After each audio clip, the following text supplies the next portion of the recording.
Assalamualaikum warahmatullahi wabarakatuh. Bismillahirrahmanirrahim. Alhamdulillahilladzi amara bil ihsan wa ja'ala rahmata sifatan li'ibadihil mu'minin. Wassalatu wassalamu ala sayyidina Muhammadin alladzi kana rahiman bil mu'minin raufan bin nasi ajma'in wa ala alihi wa sahbihi wa man sara ala hudahu ila yaumiddin, amma ba'du. Pemirsa Sang Haji TV yang dirahmati Allah, alhamdulillah kita patut bersyukur kepada Allah Subhanahu wa ta'ala yang senantiasa memberikan kita kesempatan untuk berbuat kebajikan di hari yang indah hari ini.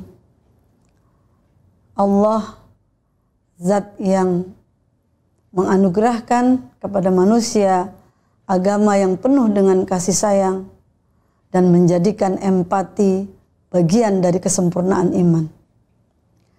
Salawat dan salam senantiasa kita sanjungkan kepada Nabi kita Muhammad sallallahu alaihi wasallam, satu-satunya manusia yang paling empatik, yang memadukan kehidupannya antara kebajikan spiritual dan menginspirasi umatnya secara sosial.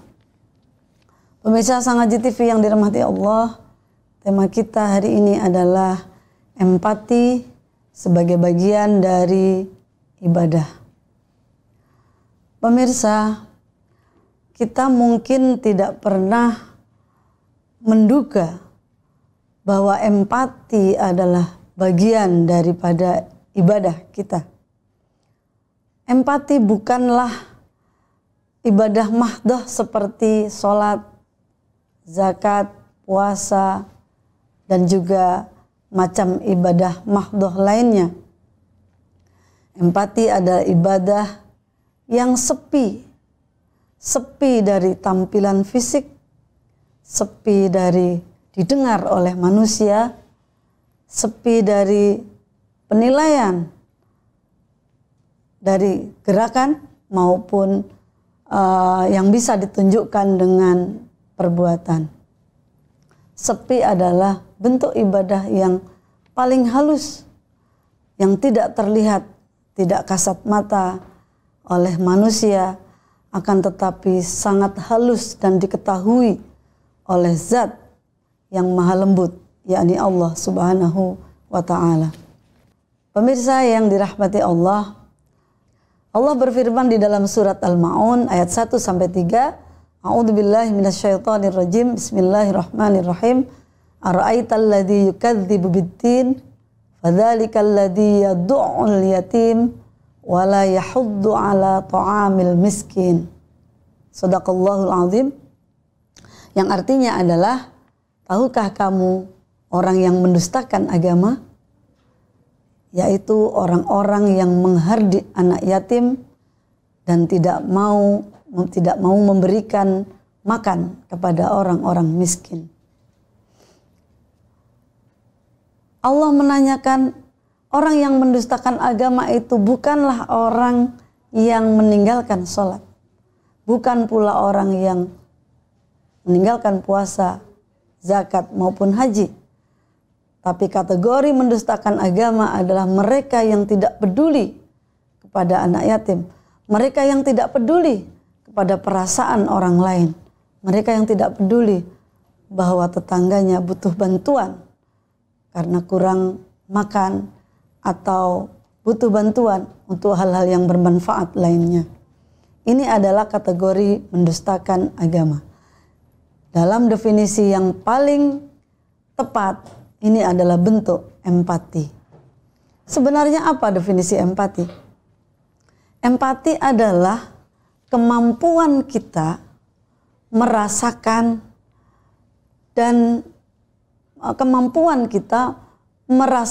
dan menempatkan diri kita pada posisi orang lain.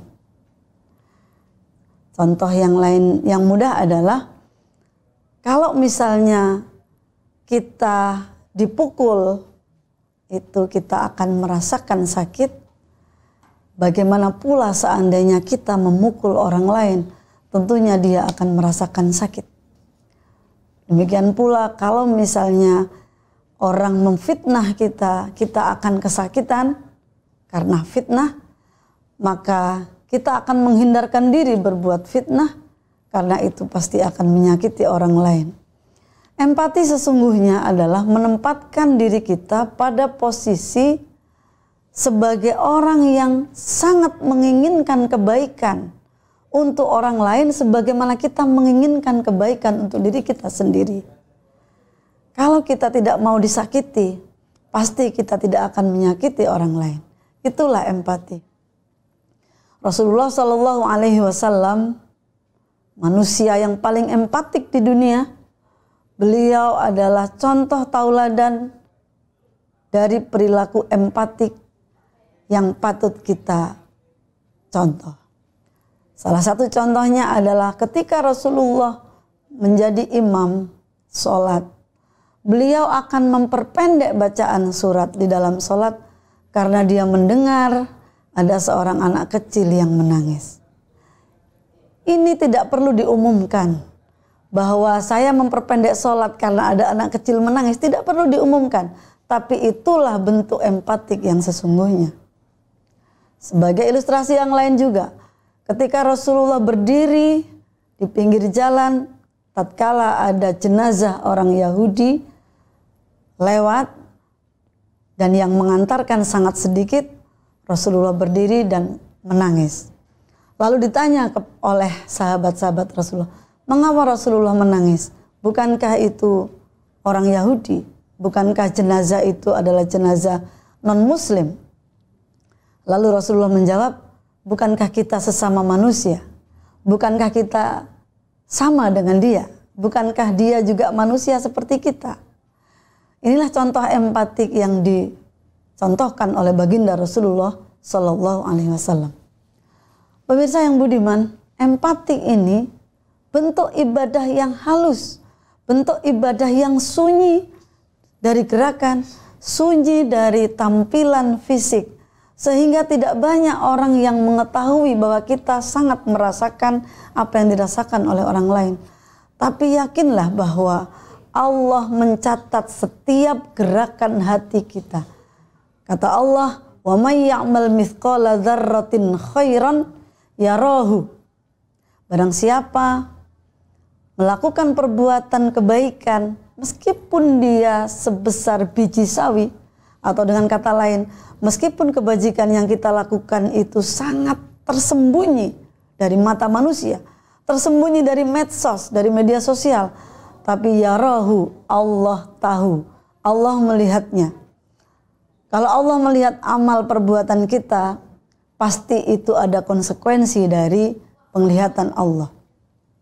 Wa may ya'mal mithqala dzarratin syarran yarahu. Demikian pula sebesar biji sawi keburukan yang kita lakukan, itu juga ada catatannya di sisi Allah Subhanahu wa taala. Pemirsa yang budiman, empati adalah termasuk ibadah yang sekecil biji sawi. Mungkin bisa lebih kecil dari itu. Tapi Allah yang maha lembut, Allah yang maha sari'ul hisab, Allah yang maha cepat perhitungannya, akan memperhitungkan hal tersebut menjadi balasan pahala yang berlimpah. Pemirsa Sang Haji TV yang dirahmati Allah, empati adalah kemampuan yang tidak given. Tidak given artinya manusia lahir tidak langsung dia punya empati. Meskipun sebenarnya setiap manusia yang dilahirkan dia sudah membawa potensi buruk dan juga membawa potensi takwa, membawa potensi buruk dan juga membawa potensi baik. Hal ini disebutkan di dalam surat Asy-Syams ayat 8. A'udzubillahi minasyaitonirrajim. Fa'alhamaha fujuraha wa taqwaha. Bahwa nafas atau manusia yang lahir ke dunia itu sudah membawa potensi fujur dan juga membawa potensi takwa. Pemirsa yang dirahmati Allah, di dalam surat Asy-Syams ayat 8 ini Allah menyebutkan kata fujur duluan. Fa'alhamaha fujuraha, bahwa manusia diberi potensi fujur, wa taqwaha, dan juga potensi takwa. Penyebutan takwa lebih belakang daripada penyebutan kata fujur. Apa maknanya? Menurut beberapa ahli tafsir bahwa manusia itu pada dasarnya suka sekali dengan sesuatu yang negatif. Suka sekali dengan hal-hal yang buruk. Secara otomatis manusia itu suka dengan yang buruk-buruk.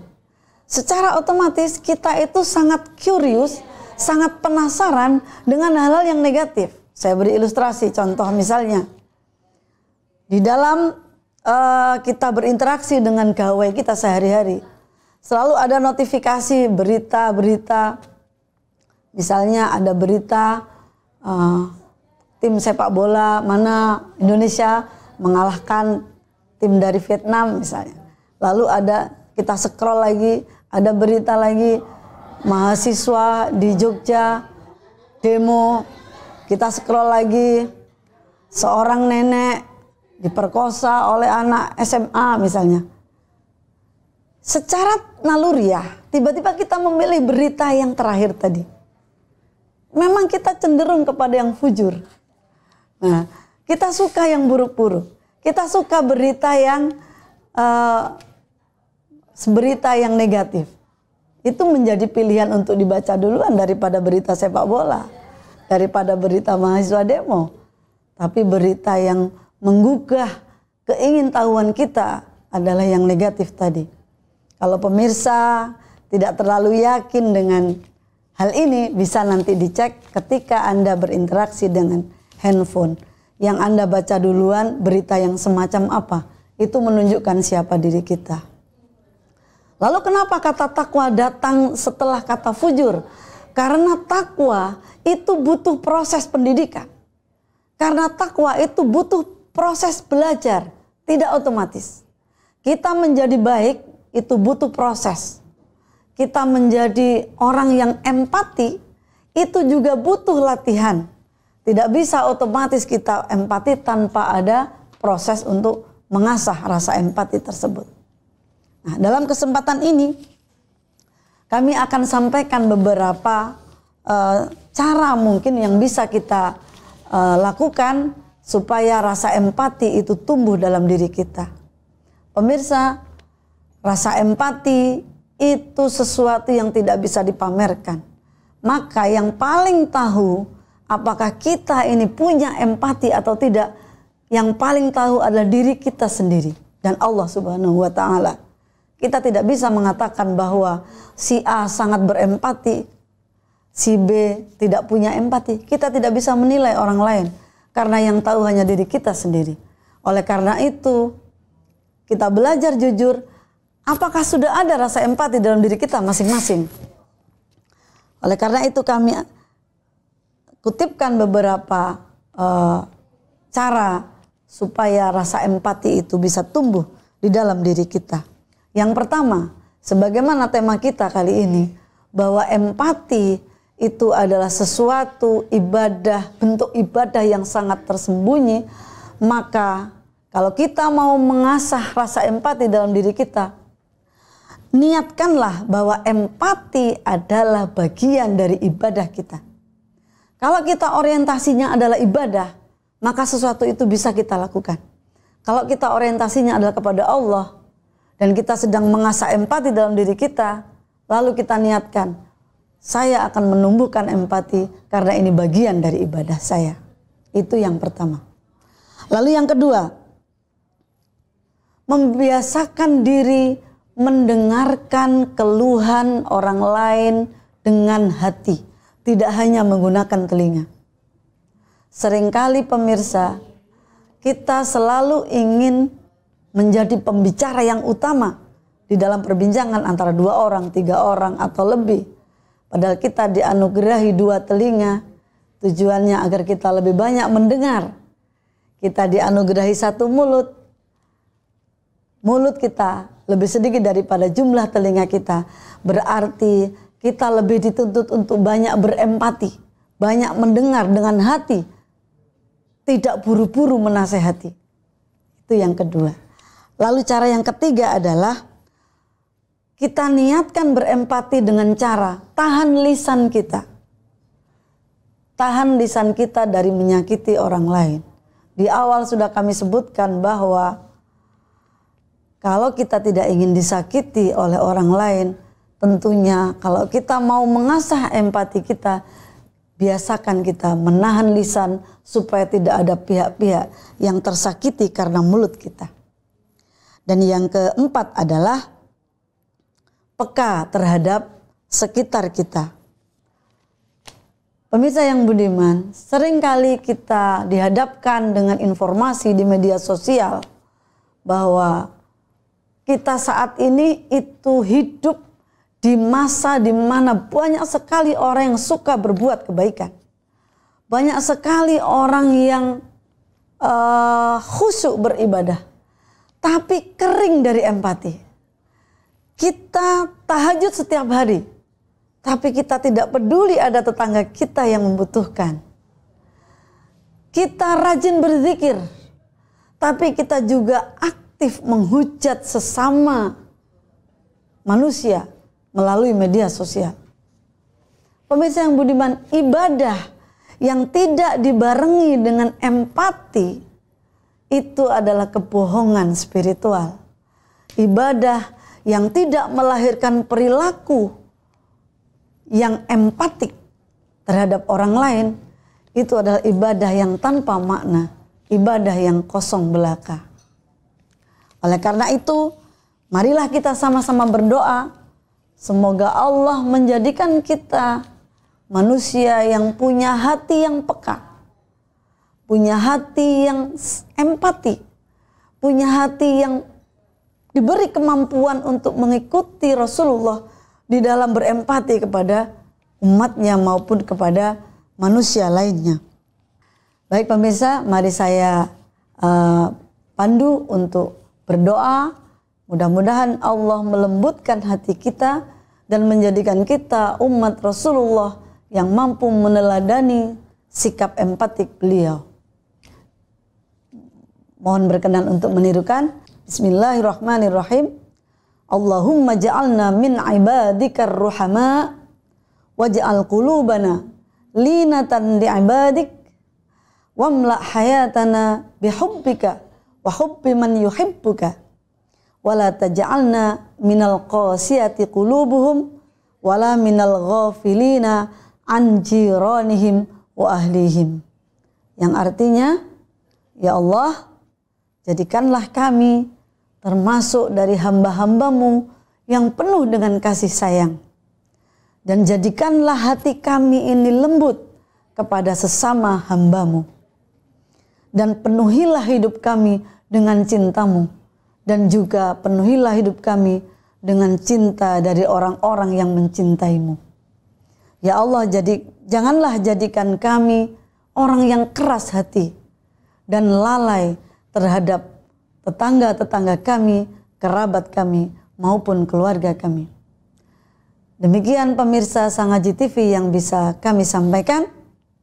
Mudah-mudahan Allah memudahkan kita untuk mengikuti suri tauladan kita Rasulullah Muhammad SAW di dalam berempati kepada sesama umat manusia.